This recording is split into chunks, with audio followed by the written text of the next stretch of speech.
Hello everyone, welcome to my new blog. তোমাদের সকলকে আমার নতুন একটা ব্লগে আরও একবার স্বাগত। তো আমি কিছুদিন আগেই অনেকগুলো ছোট ছোট রিলস ভিডিও শেয়ার করেছিলাম আমরা যে রিসেন্ট ঘুরতে গিয়েছিলাম সেটার ওপর। তো তোমরা সেখানে প্রচুর কোয়ারি করেছো।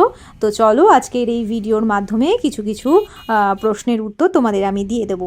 শুরুতেই বলি, এই কল্পাকিন্নরের পুরো ট্যুরটা কিন্তু আমরা নিজেরাই প্ল্যান করে গিয়েছি, কোনো ট্যুর অপারেটরের সাথে কিন্তু আমরা যাইনি। আমরা কালকা টু কালকা প্ল্যান করেছি। তো আমাদের প্রথম দিন ট্রেন ছিল হাওড়া থেকে কালকার নেতাজি এক্সপ্রেস।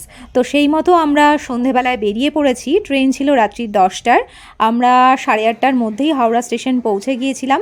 আর যেহেতু আমরা রাতের ডিনার করিনি, তো সেই কারণে আমরা হাওড়া স্টেশন থেকেই আমরা ডিনার করে নিয়েছিলাম। হাওড়া কালকা নেতাজি এক্সপ্রেস সাধারণত 9 নম্বর প্ল্যাটফর্মেই দেয়। তো আমরা তাড়াতাড়ি ডিনার করে 9 নম্বর প্ল্যাটফর্মে চলে গিয়েছিলাম এবং দেখলাম আমাদের ট্রেন অলরেডি সেখানে দাঁড়িয়েই রয়েছে।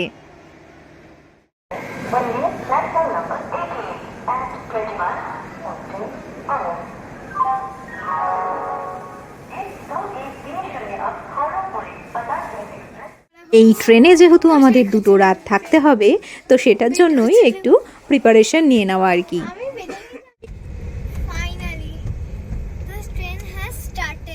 একদম ঠিক সময় মানে রাত 9:55 হাওড়া থেকে কিন্তু ট্রেন ছেড়ে দিয়েছে। আজকের রাতে তো ট্রেনেই থাকতে হবে, তারপরের দিনও পুরোটা থেকে নেক্সট ডে আমরা ভোর 4টায় পৌঁছবো কালকা।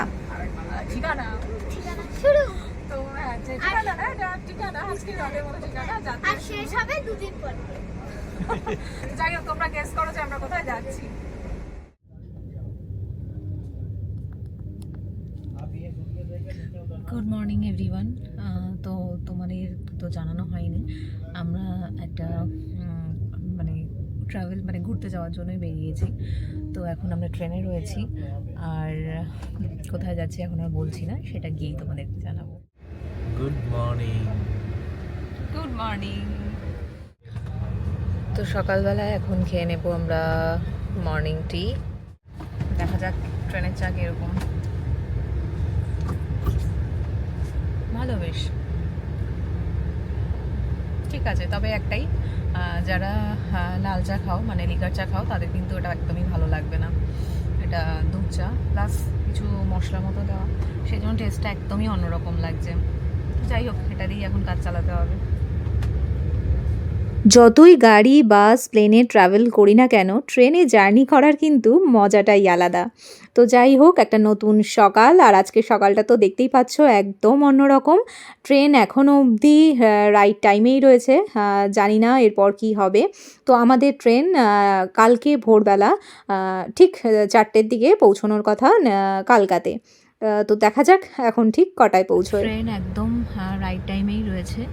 এখন আমরা রয়েছি কানপুর সেন্ট্রালে, ঠিক 1:40 মানে একদম অন টাইমেই আমরা এসে পৌঁছেছি কানপুর স্টেশনে।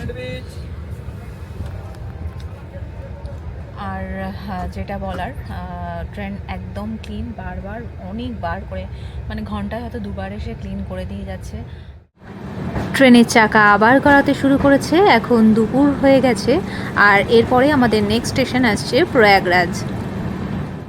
11:30টার মধ্যেই আমরা চলে এসেছি প্রয়াগরাজে। আর দেখতেই পাচ্ছ স্টেশনটা আজকে একদমই ফাঁকা, কিন্তু কিছুদিন আগে অবধিও ওই স্টেশনটায় প্রচুর প্রচুর ভিড় ছিল। 814 মিটার ক্রস করে আমরা এখন দাঁড়িয়েছি প্রয়াগরাজ স্টেশনে, যেটা কিনা প্রচণ্ড ভিড় ছিল কিছুদিন মাস আগে অবধি। তো যাই হোক, আমি তোমাদেরকে একটু স্টেশনটা ঘুরে দেখাই।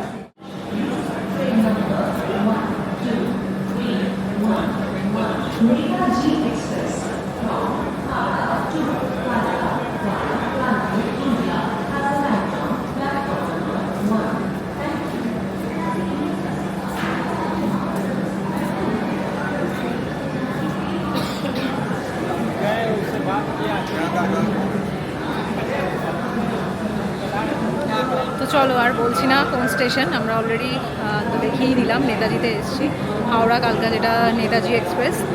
আর এটা আমরা অলরেডি 814 কিলোমিটার ক্রস করে ফেলেছি, আর রয়েছি প্রয়াগরাজ স্টেশনে। সঠিক সময়ে প্রয়াগরাজ ছেড়ে আবারও ট্রেন গড়াতে শুরু করেছে কালকার দিকে।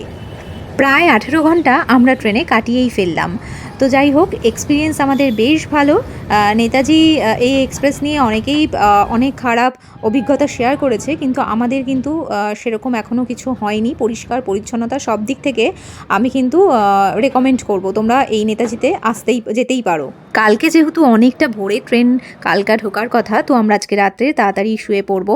আর বাবুই এদিকে পুরো দিনটাই খেলেই প্রায় সময়টা কেটে গেছে। তো যাই হোক, কাল দেখা হচ্ছে কাল সকালে। এই যে দাঁড়িয়ে আছে চণ্ডীগড় স্টেশনে, পুরো কুয়াশায় ঢাকা, আর এখান থেকে সময় লাগবে হয়তো আর 1 ঘন্টা মতো। আমরা ফাইনালি পৌঁছে গেছি কালকা। প্রচণ্ড ঠান্ডা বাবুই, আমি খুশিতে কাচ্ছি। তো আমরা আসছিলাম এই যে হাওড়া কালকা নেতাজি এক্সপ্রেসে।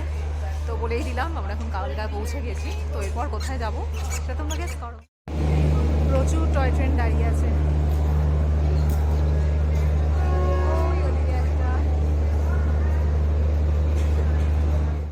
এখানে দাঁড়িয়ে কালকা সিমলা টয় ট্রেন, কিন্তু আমরা এটাতে যাব না, আমাদের যাওয়ার জায়গা অন্য কোথাও।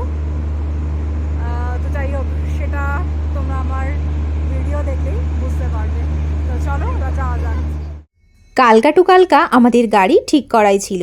তোমরা যদি সমস্ত ডিটেলস চাও আমাকে কমেন্টে জানাও, আমি সব কিছু শেয়ার করে দেব। তো এখন আমরা রওনা হয়েছি কলপার পথে, জানি না কত দূর যাব। তো যাই হোক, বাকিটা তোমাদের সাথে পরের ভিডিওতে শেয়ার করছি। এখনকার মতো টাটা, সবাই ভালো থেকো, সুস্থ থেকো।